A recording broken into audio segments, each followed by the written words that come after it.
மத்தேயு எழுதின புத்தகம் 13வது அதிகாரம் 23வது வசனத்தை நம்ம வாசிக்கலாம். மத்தேயு எழுதின புத்தகம். நல்ல நிலத்தில் விதைக்கப்பட்டவனோ வசனத்தை கேட்கிறவனோ உணர்கிறவனுமாய் இருந்து 100ஆகவும் 60ஆகவும் 30ஆகவும் பலன் தருவான் என்றார். ஒரு அல்லேலூயா சொல்லுவோமா? இந்த வசனத்து மேல கை வச்சு சொல்லுங்க. நான் பலன் தருகிற மகனா மகளா 30, 60, 100மாக நான் பலன் தருவேன். என்னை பலன் தரும் மகனாக மகளாக என்னை மாற்றுங்க. என்னை ஒப்பு கொடுக்கிறேன் இயேசுவின் நாமத்தில். ஆமென். அல்லேலூயா. சத்தமா. இன்னைக்கு பார்க்கிற தலைப்பு, நம்ம தியானிக்கிற தலைப்பு என்ன அப்படின்னு பார்த்தீங்கன்னா, பலன் தருபவன் என்ற தலைப்பிலே நம்ம இன்னைக்கு தியானிக்க போகிறோம். அல்லேலூயா. என்ன தருபவன்? பலன் தருபவன் என்கிறதான ஒரு தலைப்புல தேவனை நம்ம இன்னைக்கு ஆராதித்து அவரோடு கூட உறவாட போகிறோம். அப்ப பலன் தருகிற ஒரு மனிதனை கர்த்தர் உருவாக்குவார். பலன் தராதவனை தான் பலன் தருகிறவனாக உருவாக்குவார். ஆமென். பலன் இதுவரை தரல, இப்ப தருபடி மாற்ற போறாருன்னு அர்த்தம். ஒரு அல்லேலூயா சொல்லுங்களேன் சத்தமா.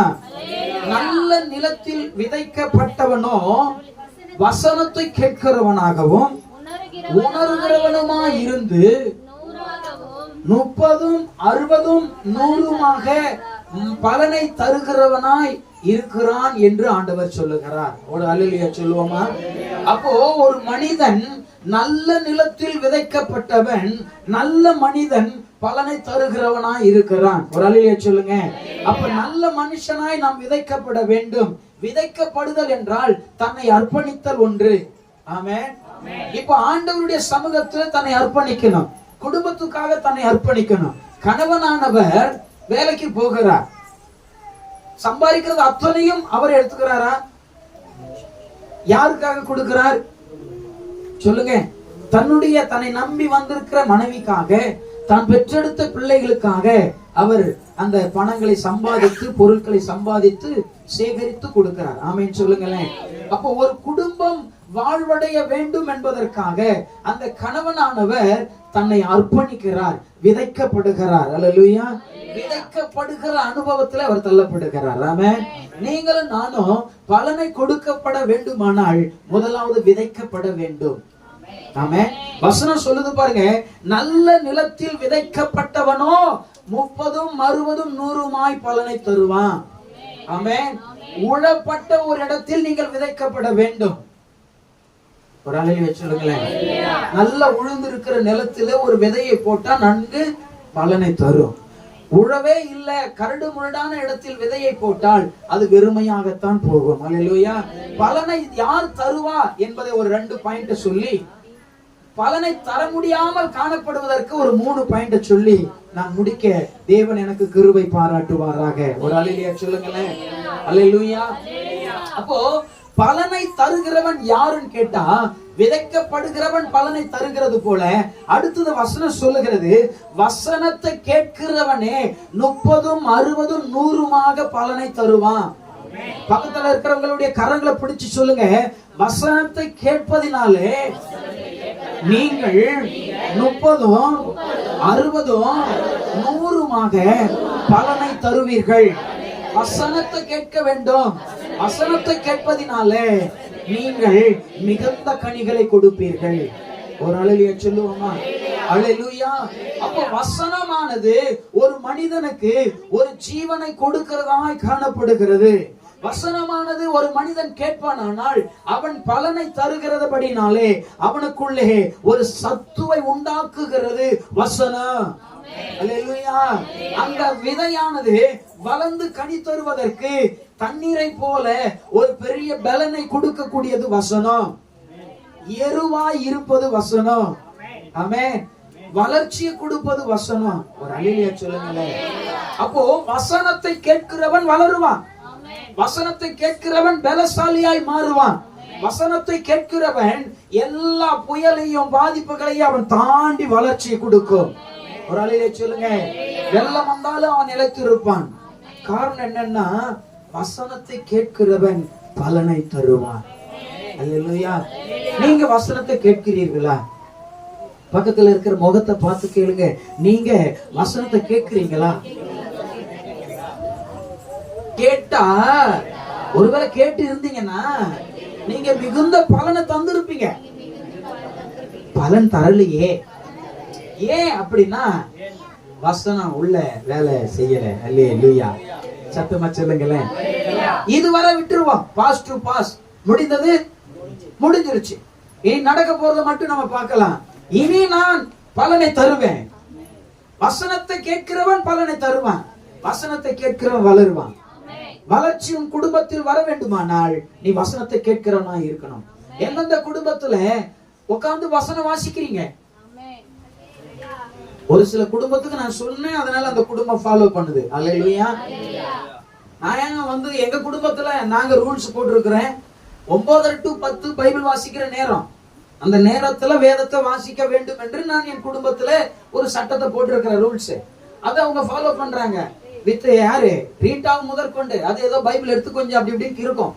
தப்பு இல்ல. 9:30 ஆனால் வசனம் வாசிக்கணும்ன்ற சிந்தை உண்டாகணும். ஆமென். நான் சொல்றேன், வசனத்தை கேட்கிற அந்த குடும்பம் வளர செய்யும். ஆமென். வளர்ந்து கனியை தரும். அல்லேலூயா. வசனத்தை கேட்கிற குடும்பம் அது வறுமையை பார்க்காத குடும்பம். வசனத்தை கேட்கிற குடும்பம் பலனை கொடுக்கிற குடும்பம். வசனத்தை கேட்கிற குடும்பம் அது நோஞ்சா மாதிரி வளராது, கம்பீரமா வளரும், செழித்து வளரும், லீபனோனை போல வளரும், படர்ந்து ஓங்கி வளரும், நிழல் கொடுக்கிற அளவுக்கு வளரும், இலைகள் உதிராமல் வளரும், கனிகளை தரும்படி வளரும். ஒரு அலையை சொல்லுவோமா? அப்போ நமக்குள்ள வசனம் கேட்கிற காது இருக்கணும். காது உள்ளவன் கேட்கவே இல்லைனா, காது இருந்தும் அவன் கேட்க மனதில்லாமல் இருக்கிறான். அல்லேலூயா. இன்னைக்கு வசனத்தை சொன்னா கேட்கணும். வசனம் எனக்கா பேசிக்கிறார் ஆண்டவர். நான் மட்டும் வாசிக்கணும்னா, நான் மட்டும் படிச்சுட்டு போயினா போயிருக்கலாமே. சபை எதுக்கு ஆண்டவர் கொடுத்தார்னா, சபையிலே வசனத்தை தேவன் பிரகடனப்படுத்துகிறார். ஆமென். வசனம் சபையில தான் பேசப்படும். சத்தியம் வெளியிலே அல்ல, சத்தியம் சபைக்குள்ளே பேசப்படும். வெளியில பேசப்படுகிறது சுவிசேஷம். அல்லேலூயா. சுவிசேஷம் என்பது ஆண்டவர் சுகம் தருவார், வாருங்கள். ஆண்டவர் பலன் தருவார், வாருங்கள். ஆண்டவர் உங்களுக்கு ஆரோக்கியம் கொடுப்பார், வாருங்கள். உங்களுக்கு அற்புதம் நடத்துவார், அதிசயங்களை செய்வார் என்று சொல்லி கூப்பிடுவது சுவிசேஷம். ஒழுங்கா இரு, சட்டையை ஒழுங்கா போடு, ஒழுங்கா முழங்கால போடு, கைய கூப்பு, கண்ணை மூடு, வாயை திறந்து ஸ்தோத்திரம் சொல்லு என்று சொல்லுகிறது சத்தியம். சபைக்குள்ள வெளியில இருக்கிறவங்களுக்கு போய் நீ ரட்சிக்கப்படல நரகத்துக்கு போயிருவன்னு சொல்லி பாரு, அடுத்தது மூக்குல இருந்து ரத்தம் போல போல ஊத்தும். ஏன் அடிக்கிறார்கள்னா இதுதான் காரணம். சத்தியத்தை சத்தியமாய் போதிக்கவில்லை. ஒவ்வொரு இடத்துக்கு ஏற்றவாறு சத்தியம் தன்னை மாற்றிக்கொள்ளும். ஆமென். இலை படைந்தவனுக்கு அது ஆரோக்கியத்தை கொடுக்கிற மாதிரி பேசும், பலனை தருகிறது போல. ஆமென். சோர்ந்து போய் இருக்கிறவனுக்கு எழும்பி நிற்க உற்சாகத்தை கொடுக்கும்படியாய் வசனம் பேசும். அல்லேலூயா. கண்ணீரோடு வருகிறவனுக்கு கண்ணீரை துடைக்கும்படியாய் வசனம் பேசும். ஆமென். தேவையை தேடி வருகிறவனுக்கு தேவையை கொடுக்க வகையிலே கர்த்தருடைய வசனம் பேசப்படும். ஆமென். வசனத்தை காதுள்ளவன் தான் கேட்பான். ஆடு மாடுகளுக்கெல்லாம் காது இருக்கு, எல்லாம் சொல் பேச்சு கேட்டுடுதா? சொல்லுங்க, கேட்கறது இல்ல. ஆனால் மனிதன் மாத்திரம் சத்தத்துக்கு செவி சாய்க்கும்படி இந்த காது வழி கேட்டு உணர்வடைந்து அவன் பேசும்படியாய் செயல்படும்படியாய் தேவன் மனிதனுக்கு தான் பெரிய கிருபையை கொடுத்திருக்கிறார். அல்லேலூயா. இன்னைக்கு நீங்க எல்லாம் நீங்க யூடியூப் இன்டர்நெட் எல்லாத்துலயும் போய் பாருங்க, மனிதர்கள் மிருகத்தை நேசிக்க ஆரம்பிச்சிட்டாங்க. எத்தனை பேருக்கு தெரியும்? மனிதர்கள் எதை அதிகமா நேசிக்கிறாங்க? ஒரு ஏழையை நேசிக்க அவனுக்கு நேரம் இல்ல. நம்மளோடு இருக்கிற சதா காலம், அதாவது என்னை போலவே இருக்கிற மனிதனை நேசிக்க அவனுக்கு வரல. யோசிச்சு பாருங்களேன். ஏன் நாயை நேசிக்கிறான்? நாய் அவனை நேசிக்குது. அப்படியே கிட்ட வந்தோடனே என்னமோ பண்ணுது, மொத்தத்தையும் நக்கி எடுத்து அவன் மூஞ்ச. அது ஒரு சந்தோஷம் அவனுக்கு. இதே ஒரு 4 நாள் சோறு போடாத, மூஞ்ச கொண்டு போய் கிட்ட காட்டு, பாதி மூஞ்சி இருக்காது. அது வேற சாமி வளர்த்த நாய்க்கு வாய் இவ்வா தண்டி இருக்கும். அது ஒரே ஒரு தலை உள்ள போச்சுன்னா கட்டு. இன்னைக்கு மனிதர்கள் அவ்வளவு போனது காரணம் என்னன்னா, இன்னைக்கு மிருகமும் கொடுத்தாதான் நேசிக்கும், மனிதனும் கொடுத்தாதான் நேசிக்கிறான். இப்போ மனிதர்களுடைய இருதயம் மிருகத்தை போல மாறிக்கிட்டு இருக்கு. இது கடைசி காலத்தின் அறிகுறிகள். சொல்லுவோமா? ஆண்டவர் மனிதனை தான் நேசிக்க சொன்னா. உன்னை நேசிப்பது போல உன் சகோதரனிடத்தில் அன்பு கூறுவாயாக என்று ஆண்டவருடைய வாக்குத்தத்தம் கொடுக்கப்பட்டது. ஆனால் இன்றோ மனிதர்கள் அத்தனை பேரும் மிருகத்தை நேசித்துக் கொண்டிருக்கிறார்கள். இது எதை நோக்கி போகுது பாருங்க. பிசாசானவன் தந்திரமா பிள்ளைகள் எல்லாம் வழி விலக செய்து கொண்டிருக்கிறான். அல்லேலூயா. நீங்க யோசிச்சு பாருங்க, அந்த காலத்துல நாய் என்ன வெளியில இருந்துச்சு, கேட்டுக்கு வெளியே தானே இருந்துச்சு. இன்னைக்கு மனுஷன்லாம் வெளியேக்கிறான், நாயெல்லாம் உள்ளக்கிறான். இன்று மனிதர்கள் மனிதனோடு பேச நேரம் இல்ல, தேவனோடு பேச நேரம் இல்ல, சபைக்கு உட்கார நேரம் இல்ல, நாயோட ஸ்பெண்ட் பண்ணிட்டு எல்லா நேரங்களையும் செலவழித்துக் கொண்டு இருக்கிறார்கள். இப்ப வசனத்தை கேட்க வேண்டிய மனிதன் வசனத்தை கேட்கவில்லை. வளராம போனது காரணமே அவன் வசனத்தை கேட்க மாட்டான். கேட்க மாட்டான். எனக்கு எல்லாம் தெரியும். எவன் ஒருத்தவன் எல்லாம் தெரியுதுன்னு சொல்றான்னா அவனுக்கு ஒண்ணும் தெரியாதுன்னு அர்த்தம். எனக்கு ஒண்ணுமே தெரியாதுன்னு சொல்றான் பாரு, அவனுக்கு எல்லாம் தெரியும்னு அர்த்தம். ஒரு அழிய சொல்லுங்களேன் சத்தமா. அப்போ மனிதர்கள் வளர்ச்சியை காண வேண்டுமானால், ஒரு மனிதன் வாழ்க்கையில பெரிய இடத்துல செழித்து போய் நிற்க வேண்டுமானால் அவன் வசனத்தை முதலாவது கேட்கிறவனாய் காணப்பட வேண்டும். அல்லேலூயா. காது உள்ளவன் கேட்க கடவன் என்று ஆண்டவர் சபைகளுக்கு சொல்லுகிறார். ஆமென். வெளிப்படுத்தின விசேஷத்தில் அழகாய் சொல்லப்படுகிறது, ஆவியானவர் சொல்லுகிறதை காது உள்ளவன் கேட்க கடவன். வசனத்தை ஆவியானவர் சொல்லுகிறதுக்கு கேட்கணும், ஆவியானவர் பேசுறதுக்கு இடம் கொடுக்கணும். ஆமென். சத்தமா. நல்ல மனுஷன் 30, 60, 100 பலன் தருவதற்கு முதலாவது அவன் வசனத்தை கேட்கிறவனாய் மாற வேண்டும்.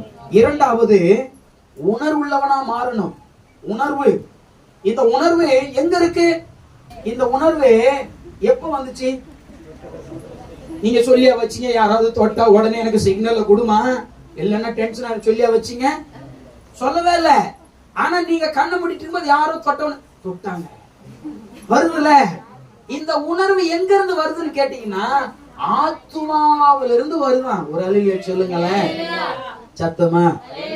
இப்போ 30, 60, 100 ஒரு மனுஷன் பலன் தரணும் அப்படின்னா, பலன் தருபவனாய் மாறணும்னா காது, மாம்சம் என்கிற காது வழியாய் வசனத்தை கேட்டு ஆத்துமா என்கிற உணர்வுக்குள்ளே அவன் அதை உணர்வடைகிற போது, ஆத்துமாவுக்குள்ளே உணர்வாய் பார்க்கும் போது அப்பதான் அவன் பலன் தருகிற மனிதனாய் மாறுகிறான். ஒரு அல்லேலூயா. மாம்சமான காது வழியாய் அவன் வசனத்தை உள்ள கொண்டு போகணும். கொண்டு போய் ஏதோ ஒன்று உள்ள வந்திருக்குது என்று ஆத்துமாவிலே தொடப்பட்டு அந்த ஆத்துமா உணர்வடையும் போது அவன் அறியாமலேயே கனித்தருகிற மகனா ஆண்டவர் அவனை மாத்தி கொண்டு இருக்கிறார். ஒரு அல்லேலூயா. அல்லேலூயா. எனக்கு நாம வசனத்தை கேட்டுட்டு விட்டு விடுகிறவளா இருக்கக்கூடாது. வசனத்தை கேட்டு உணர்வடையணும். இந்த வசனம் எனக்காய் பேசப்பட்டது. இந்த வசனம் என்னை பலவானாய் மாற்றுவதற்காய் தேவன் கொடுத்திருக்கிறார். இந்த வசனமானது என்னை புதிதாக்க தேவன் கொடுத்திருக்கிறார். இந்த வசனமானது என்னை ஞானவானாய் மாற்றுவதற்கு கொடுத்திருக்கிறார். இந்த வசனமானது நான் பலனை தரும்படி, நான் கனி தரும்படி என்னை ஆண்டவர் வளர செய்வதற்கு கொடுத்திருக்கிறார் என்று எந்த மனிதன் சிந்திக்கிறானோ அவன் பலனை தருவான். ஆமென். எல்லா இடத்திலும் மரங்கள் அமைகிறது. மாங்காய் மரமோ, தேங்காய் மரமோ, புளியங்காய் மரமோ, எல்லா மரமும் எல்லாமே 100% கனி தருகிறதா? இல்ல. ஆனா கனி தருது. ஒன்று 30, ஒன்று 60, ஒன்று 100 தருது. அல்லேலூயா. அல்லேலூயா. ஈசாக்கு விதை விதைக்க போகிறான். ஆண்டவர் சொல்லுகிறார், பஞ்ச காலத்திலே நீ இந்த தேசத்தில் விதை விதை என்று ஆண்டவர் சொல்லுகிறார். எந்த காலம்? இப்ப வசனம் சொல்லப்படுகிறது, இந்த தேசத்தில் நீ விதை விதைக்க வேண்டும். சொல்லப்படுகிற நாட்கள் பஞ்ச காலம், கொடிய பஞ்ச காலம். ஆனால் வசனம் சொல்லுகிறது நீ விதை விதை என்று. இந்த வசனத்தை காதுல கேட்கிறான் யாரு? ஈசாக்கு ஆண்டவருடைய சத்தத்தை காதுல கேட்கிறான். வசனத்தை கேட்டு உள்ள ஆத்துமாவிலே கொண்டு போய் உணர்வடைய செய்து அதை கிரியைகளினாலே அவன் வேலை செய்கிறான். அவன் செய்த மாத்திரத்தில் அந்த வருஷத்தில் ஒவ்வொரு செடியும் தனக்கு கொடுக்கப்பட்ட 100% பலனை கொடுத்தது என்று வேதம் சொல்லுகிறது. ஒரு அல்லேலூயா சொல்லுவோமா? நாமும் கேட்டு விட்டுவிடக் கூடாது. கேட்டு அந்த வசனத்தை இருதயத்தில் ஆத்துமாவிலே கொண்டு போய் வைக்கிற போது அது பலனை கொடுக்கிறதாய் மாறும். ஆமென். போன வாரம் என்ன பிரசங்க பண்ண? ஒரு பக்கம் திருப்பிட்டேன். கர்த்தருடைய ஆசீர்வதிப்பார் மகனே. உண்மைதான். இன்னைக்கு கேட்கிற இந்த வசனம், இந்த தலைப்பானது உங்களுக்கு மறக்க கூடாது. இந்த தலைப்புகள் அதனால தான் சொல்றேன், எழுததான் வரும். எழுதி வச்சுக்கிட்டு நீங்கள் போகும்போது வரும்போதெல்லாம் பெலத்தின் மேல் பெலன் அடைவாய் என்று சொன்னீரே, நன்றி சொல்லி பாரு. அந்த வாரம் முழுக்க உனக்கு புது பலனை கர்த்தர் கொடுப்பார். ஆமென். நீ கனி தரும் பலன் தரும் மனுஷனா இருப்பாய்.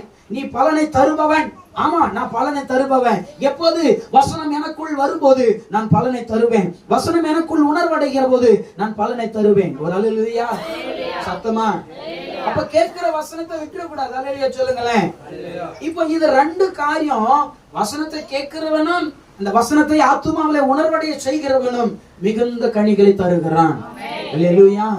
கனி தராத 3 பேரை மாத்த சொல்லி கரெக்டா நான் முடிச்சிடுறேன். கர்த்தர் உங்களை நடத்துவாராக. அல்லேலூயா. வாசிக்கலாம். கனி தராத 3 மனிதர்கள்ல ஒரு ஆள் 19வது வசனத்தை வாசிங்க. ஒருவன் ராஜ்யத்தின் வசனத்தை கேட்டு, ஒருவன் பரலோக ராஜாவுடைய ராஜ்யத்தின் வசனத்தை கேட்டும் உணராதிருக்கும் போது, போது மகளே, உணராத இருக்கும் போது. இப்ப ஆத்துமாவுக்கு வசனத்தை அவன் கொண்டு போகவே மாட்டான் அப்படின்னா அவன் பலனை தருகிற மனிதனாய் மாறவே முடியாது. கரங்களை தட்டி ஆவியானவருக்கு ஒரு நன்றி சொல்லலாமா? ஹalleluya. இப்போ ஆத்துமாவிலே வசனத்தை உணர்வடைய செய்யணும். உணர்வடைகிறவன் கனி தருவான். உணர்வே இல்லாதவன் கனி தர முடியாது. இங்க வசனம் 19 அழகாய் சொல்லுகிறது, ராஜ்யத்தின் வசனம். யாருடைய வசனம்? ராஜாவுடைய ராஜ்யத்தின் வசனம். பரலோக ராஜாவுடைய வசனத்தை எந்த மனிதன் தன் ஆத்துமாவிலே வைத்து உணர அடைகிறானோ அவன் தான் கனியை தருவான். உணர அடையாதவன் என்ன நடக்கும்? அடுத்து வாட்சி பாருங்க. பொல்லாங்கன் வந்து அவன் ஆத்துமாவுக்குள்ளே போன வசனத்தை எடுத்து போடுகிறான். அல்லேலூயா. இப்போ உள்ள கொண்டு போய் அந்த வசனத்தை நீங்கள் உணர்வே அடையலன்னா பிசாசானவன் அதை எடுத்து போட்டுட்டு உங்களை கனி தரும் லிஸ்ட்ல இருந்து தூக்கிடுறான். அல்லேலூயா. நீங்க கனி தருகிற மனிதனா மாறணும்னா வசனத்தை நீங்க தியானிக்கணும், வசனத்தை உள்ள வைக்கணும், வசனத்தை கொண்டு உணர்வடையணும். இந்த வசனம் எனக்காய் பேசப்பட்டது. இது ராஜ்யத்தின் வசனம். அல்லேலூயா. ராஜ்யத்தினுடைய வசனம் உணர்வடைய செய்கிற வசனம். ராஜ்யத்தினுடைய வசனம் நம்மை பலவானாய் மாற்றுகிற வசனம். ராஜ்யத்தினுடைய வசனம் என்னை பலனை தர செய்கிற வசனம். ராஜ்யத்தினுடைய வசனம் என்னை புதியதாய் மாற்றுகிற வசனம். அல்லேலூயா. ராஜ்யத்தினுடைய வசனம் தான் கிளைய வெற்ற வசனம். சில வசனத்தை சொல்லி நம்ம தப்புகளை சுட்டி காட்டினால் நம்ம எல்லாம் ஏற்றுக்கொள்ளுகிறோமா? சொல்லுங்க. வசனத்தை சொல்லி இது தப்பு இது சரி என்று சொல்லி நாம் வசனத்தை கொடுத்தா ஏற்றுக்கொள்ளணும். ஒரு அல்லேலூயா சொல்லுங்களேன். வசனத்துக்கு நடுங்குகிறவனையோ கர்த்தர் கனப்படுத்துகிறார். ஆமென். வசனத்துக்கு தான் நமக்கு முக்கியத்துவம். வசனம் எனக்கு நேராய் வருகிறது என்றால் நான் அந்த வசனத்துக்கு அடிபணியணும். ஆமென். நான் தப்பு செஞ்சுட்டேன், என்ன மன்னிச்சிருங்க, நான் திருத்திக்கிறேன். அல்லேலூயா. அப்ப அந்த வசனம், ராஜ்யத்தினுடைய வசனம் உள்ள போகும்போது தான் உணர்வே வரும். தப்பு பண்ணிட்டேன், இது தவறு, இது ஆண்டவருக்கு பிடிக்காது என்ற உணர்வு அப்பதான் வரும். வசனம் உள்ள போகலன்னா பாஸ்டருக்கு வேற வேலை கிடையாது. அவர் அப்படித்தான் சொல்லுவாரு. அவருக்கு என்ன தெரியும் என்னை பத்தி, என் குடும்பத்தை பத்தி என்ன தெரியும் என்று பேசுவார்கள். அல்லேலூயா. சத்தமா. அப்ப உணர்வு உள்ளவர்களாய் நீங்களும் நானும் மாற வேண்டும். எது நமக்கு உணர்வை தரும் கேட்டா ராஜ்யத்தின் வசனம் நம்மை உணர்வுள்ளவனாய் மாற்றும். அல்லேலூயா. கரங்களை தட்டி ஆண்டவருக்கு நன்றி சொல்லலாமே. இப்ப நம்ம வாசிக்கிற இந்த வசனம் யாருடைய வசனம்? ராஜாவுடைய ராஜ்யத்தின் வசனம், பரலோக ராஜாவுடைய வசனம். ஆமென் சொல்லுவோமா? அப்போ அவர் நான் எழுதி நம்ம கையில கொடுத்திருக்கிறார் என்றால் நம்மை வாசிக்க சொல்லி இருக்கிறாரு. வாசித்து நம்ம மாற்றி கொள்ளுவதற்கு கொடுத்திருக்கிறார். இது மனவாட்டியாய் மாறுவதற்கு அலங்காரமுடைய வசனங்கள். இந்த வசனம் உள்ள போச்சுன்னா உன்னிடத்துல இருக்கிற குறையெல்லாம் வெட்டி எடுத்துரும், பாவம் எல்லாம் வெட்டி எடுக்கும், அழுக்கெல்லாம் தொடச்சி எடுத்துரும். அல்லேலூயா சொல்லுவோமா? பரிசுத்த அலங்காரத்துடனே கர்த்தரை தொழுது கொள்ளுகிற ஒரு அனுபவத்துக்கு நேராய் கர்த்தர் நடத்துவார். சங்கீதம் 96:9 வசனம் இப்படிதான் சொல்லுகிறது, பரிசுத்த அலங்காரத்துடனே கர்த்தரை. ஒரு அல்லேலூயா. அப்போ இந்த ராஜ்யத்துடைய வசனம் தான் என்னை புதிய மனிதனாய் மாற்றும். நான் புதியவன் என்று சொல்லுகிறவங்க ஒரு அல்லேலூயா சொல்லுங்க. பழையவன் ஒளிந்து போயிட்டான்னு சொல்றவங்க அல்லேலூயா சொல்லுங்க. பழையவைகள் ஒழிந்தன, எல்லாம் புதியதாய் மாறின. புதியதாய் மாறுவதற்கு காரணமே ராஜ்யத்தினுடைய வசனம். எந்த மனிதன் உணர்கிறானோ அவன் திருந்திட்டான் அர்த்தம். அதனால்தான் நான் அடிக்கடி சொல்லுவேன், சபையில அழுங்க உன் குடும்பத்தை குறிச்சு. 4 பேருக்கு முன்னாடி நான் அழுதால் என் கணம் என்ன ஆகிறது? வெளியில அழக்கூடாதுன்னா உள்ள அழுன்றேன். உன் முழங்கால் சபையில நீ முழங்கால் போட்டா உன்னுடைய ஆஸ்திகள், உன்னுடைய வாழ்க்கை வெளியில கம்பீரமா நிக்கும். ஆண்டவருக்கு முன்னாடி நீ தலை சாச்சா வெளியில உன் தலை நிமித்தி வைப்பாரு. இங்க உன் கண்ணீரை நீ சிந்தினா வெளியில நீ கம்பீரமா நிப்ப, கம்பீரமா நடக்க செய்வார். அதான் சொல்ல, அந்த ரங்கத்தில் ஜெபிக்கப்படும் உன் ஜெபங்கள் மிகுந்த பலனை கொண்டு வரும். உன் கதவை மூடிக்கொண்டு அந்த ரங்கமாய் தேவ சமூகத்தில் அழுது புலம்பி போராடு, வெளியில உன்னை பெரிய ஆளாய் கர்த்தர் நிறுத்துவார். அல்லேலூயா. அப்ப ராஜ்யத்தினுடைய வசனம் தான் என்னை பெரிய ஆளாய் மாற்றும். இந்த ராஜ்யத்தின் வசனம் என்னை உணர்வுள்ளவனாய் மாற்றும்.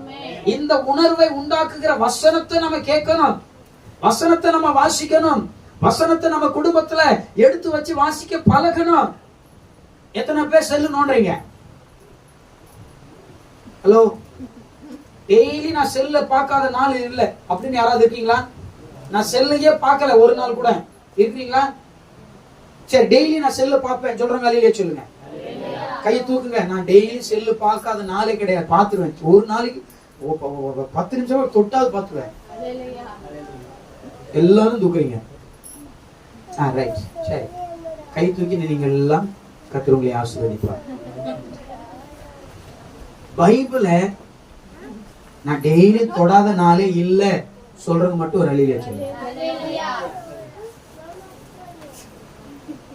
பீட்டரையா, இன்னும் கர்த்தர் உங்களை பலத்த கிரியை நடத்துவார். நீங்க இன்னும் பலமா இருப்பீர்கள். இருக்கிற பலத்தில் பூரணமாய் தேவ பலன் விளங்கும். வசனத்தை தூக்குறவன் தோல்வி அடைய மாட்டான். வசனத்தை ஏந்துகிறவன் ஒருபோதும் தோற்று போவதில்லை. கெர்ச்சிக்கிற சிங்கத்தின் வாயை கிழித்தெறிகிறதற்கு உணர்வுள்ள தேவ ராஜ்யத்தின் வசனம் நமக்கு உதவிகரமாக இருக்கும். ஆமென். யாராலும் முடியலங்க, வசனத்தை வாசிக்கிறவனால மட்டும் கூடும். ஆமென் சொல்லுவோமா? அப்போ போன் எல்லாம் நம்ம தூக்குறோம், போன் எல்லாம் பாக்குறோம், எல்லாம் செய்யறோம். வசனம் வாசிக்க நமக்கு நேரமே இல்லை. வாரத்துல 7 நாள் இருக்கு. ஆமென். வாரத்துல 7 நாள் தானே, சொன்னாலும் சொல்லாட்டாலும் வாரத்தில் 7 நாள் தான். 7 நாளும் நம்ம போனை தொடுறோம். இப்படி கூட போடலாம், 24x7, 24 மணி நேரமும். 10 மணிக்கு மேலையும் நான் ஆன்லைன்ல இருப்பேன், பகல் 10 மணி வேளையிலும் நான் ஆன்லைன்ல இருப்பேன். பாதாளம் உனக்காய் திறந்து வைத்திருக்கிறது. Ticket, no ticket, all free. வேதம் வாசிக்கிறவனுக்கு ஆண்டவர் சொல்றார், எஸ், பரலோகம் திறந்து வைத்திருக்கிறது. யாருக்கு? ராஜ்யத்தின் வசனம் எவனுக்குள்ளே உணர்வடைய செய்கிறதோ அவனுக்குத்தான் பரலோகம், ஆல் ஃப்ரீ. அல்லேலூயா. நீ இப்படி போய் நிக்கும் போதே உன்னை ஸ்கேன் பண்ணிடும். இது ஒரு நாளும் வேதத்தை தூக்கவே இல்லைன்னாதா அவன் அப்படியே தூக்கி அங்க போட அந்த சைடு. வேதத்தை எந்த மனுஷன் தூக்கி வாசிக்கிற, நான் சொல்றேன், உனக்கு புரியுதோ புரியலையோ கண்ணை திறந்து இப்படியாவது உத்துக்கிட்டு பாரு. போன்ல இங்கிலீஷ்ல தானே வருது, எல்லாரும் இங்கிலீஷ் வாசி கரெக்டா கண்டுபிடிச்சீங்களா? இந்த வார்த்தை இதுதான் சொல்லுதுன்னு இல்லையே. ஏதோ ஒண்ணு திருப்புற, வாட்ஸ்அப் போகுது திருப்புறல, இது சும்மா திருப்பு. இதுல இருக்கிற 4 வார்த்தை உன் கண்ணை பரிசுத்தமாக்கும், உன்னை பலவானாய் மாற்றும், இதுக்கு ஒன்னே ஒண்ணுதான் தெரியும், என்னை பார்த்தா நான் உன்னை பசுத்தமா மாத்துவேன். போனுக்கு ஒண்ணு தெரியும், நீ என்ன பார்த்தா உன்னை டோர கண்ணா மாத்துவேன். டாக்டர் சொல்றான், நீ போனை பார்த்துட்டே இரு, சீக்கிரம் கண்ணு உள்ள இருக்கிற லென்ஸ் எல்லாம் போயிடுன்றான். வசனம் சொல்லுது, நீ என்ன பாரு, நான் என்னையே உனக்கு காட்டுறது. ஆமென். பரலோகத்தை காட்டுது. அப்போ வசனத்தை, எந்த தேவ ராஜ்யத்தினுடைய வசனத்தை எவன் கேட்கிறானோ அவன் மிகுந்த பலனை தருகிறான். வசனத்தை கேட்காதபடி உணர்வே அடையாம இருந்தா அவன் பலனை தர முடியாது. 2வது வாசிக்கலாம், 21 வாசிங்க. ஆகிலும் 20 வாசிங்க. கற்பாறை இடங்களில் விதைக்கப்பட்டவன் வசனத்தை கேட்டு உடனே சந்தோஷத்துடனே ஏற்றுக்கொள்ளுகிறான். ஆகிலும் தனக்குள்ளே வேறு இல்லாததினாலே கொஞ்ச காலம் மாத்திரம் நிலைத்திருப்பான். அல்லேலூயா சொல்லுங்களேன். ஒரு சிலர் வசனத்தை கேட்டோன்னே, இன்னைக்கு எனக்கு ஆண்டவர் பேசிட்டார், அல்லேலூயா துதிப்போம், அல்லேலூயா பாடி மகிழ்வோம், மகிழ்தானை போற்றி மகிமை ஏவ மகிமை தேவ தேவனுக்கே. அடுத்த ஞாயிற்றுக்கிழமை வரும்போது பாது எல்லாம் போகுதே, போகுது எல்லாம் போகும்ல. என்ன இல்ல? உறுதி இல்ல. வேறு என்றால் உறுதி இல்ல. கேட்கிற வசனம் ஞாயிற்றுக்கிழமை கேட்கும்போது, ஓ ஆண்டவர் என்ன பெரிய சீமானம் வைக்கிறேன் சொல்லிட்டாரே, நான் பெரிய ஆளு அப்படி இப்படின்னு ஆண்டவர் பேசிட்டார் சொல்லி சந்தோஷத்துல ஆர்ப்பரித்துருவோம். திங்கக்கிழமை வரும், ஆபீஸ்ல ஓனர் திட்டுவான், அப்புறம் கொஞ்சம் டல் ஆகும், அப்படியே கொஞ்சம் கொஞ்சமா போயா எல்லாம் போச்சு. என்னத்த போ. வசனம் சொல்லுகிறது, வேறு இல்லாததினாலே கொஞ்ச காலத்தில் நிலைத்திருந்தான், ஆனா அவன் கனி தர முடியாது. உனக்குள்ள வேறு இருக்கா? 9:30 மணி ஆச்சுன்னா பைபிளை வாசிக்கிறன்ற ஒரு எண்ணம் நமக்குள்ள ஸ்ட்ராங் இருக்கணும். வேறு என்றால் உறுதி. தேவனை தேடுகிற உணர்வுள்ளவன் உண்டோ என்று பார்க்க கர்த்தர் பரலோகத்திலிருந்து மனுபுத்திரரை கண்ணோக்கி பார்க்கிறார். ஒரு அல்லேலூயா சொல்லுவோமா? அப்போ பலனை தருகிறவன் வேறு உள்ள மனிதனாய், நிலைத்திருக்கிற மனிதனாய் காணப்படுவான். அல்லேலூயா. வேறு எனக்கு இருக்கா? ஒரே இடத்துல உறுதியா நிக்கிறனா, இல்ல அங்கேயும் அசைக்கிறனா? ஆமென். எனக்கு கொடுக்கப்பட்ட 9:30 மணிக்கு நான் வேதம் வாசிக்கணும். ஆமென் சொல்லுங்களேன். அந்த நேரம் தான் யாராவது போன்ல வரும், முக்கியமான ஆளு. அந்த ஆளு முதல் வெட்டு, போனை துண்டித்து விடு. சொல்லுங்க, ஹலோ இப்ப பேசாதீங்க வைங்க. நம்ம எத்தனை பேர் சொல்ல முடியும்? அட்ஜஸ்ட்மெண்ட் தானே, பரவாயில்ல. 2 நாளைக்கு முன்னாடி நான் நல்லா ஜெபம் பண்ணிட்டு இருக்கும்போது ஒரு முக்கியமான போன், ஒரு பாஸ்டர் கூப்பிட்டாரு. கட் பண்ணிடலான்னு யோசிச்சேன். சரி என்னன்னு கேட்டு வச்சிடலான்னு எடுத்துட்டேன்.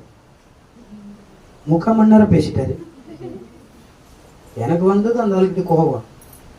ஆண்டவர் என்ன கேட்டாரு, நான் முக்கியமா அவன் முக்கியமான்னு கேட்டாரு. நீர் தான் முக்கியம், என்னன்னு கேட்கணும்னு தான் நினைச்சேன். கதையா போயிடுச்சு. நான் தான் பண்ணிச்சிருக்கேன்.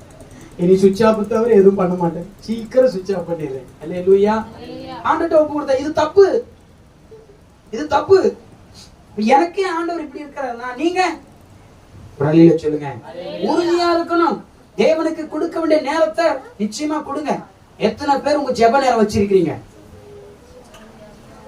ஹலோ, எத்தனை பேர் உங்களுக்கு தனி ஜெப நேரம் வச்சிருக்கிறீங்கன்னு நான் கேட்டேன். ஜெப நேரம் இருக்கா? எந்த நேரம்? ஏதோ ஒரு நேரம் வச்சிருக்கிறேன்.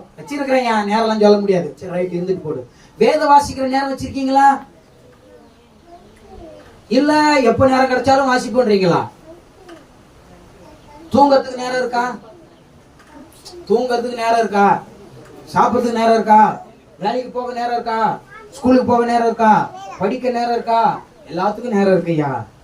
ஆனா வேத வாசிக்க நேரம் இல்லையே, ஜெபிக்க நேரம் இல்லையே. நாம் எங்க நிக்கிறோம்? தேவ பிள்ளைகளே, கடைசி காலகட்டத்தில் நாம் வந்திருக்கிறோம். நமக்கென்று ஒரு நேரங்களை, காலங்களை முன்கூறிங்க. வேறுள்ள மகனா மகளா நம்ம மாறணும். உணர்வுள்ள மகனா மகளா நம்ம மாறணும். ஒரு அல்லேலூயா. வேறு இல்லாத வாழ்க்கை நமக்கு தேவையில்லை. வேறுள்ளவர்களாய் காணப்பட வேண்டும். விசுவாசிக்கிறீங்களா? வேரோட இருக்குன்னு சொல்றீங்களா? எனக்குள்ள வேறு இருக்கணும். உங்களுக்குள்ள வேறு இருந்தா நான் சொல்லுவேன், நீங்கள் மிகுந்த கனிகளை கொடுப்பீர்கள். வேறு இருக்கிற செடி தான் கனி கொடுக்கும். வேறு இல்லைன்னா கொஞ்ச நேரம் தண்ணி இருக்கும்போது நல்லா இருக்கும், வெய்ய அடிச்ச உடனே தன்னுடைய எல்லா செத்தே போயிடும். அல்லேலூயா. அப்ப வேறுள்ள ஒரு பிள்ளைகளாய் நாம் மாறுவோமானால் தேவனுக்கு மிகுந்த கனிகளை கொடுப்போம்.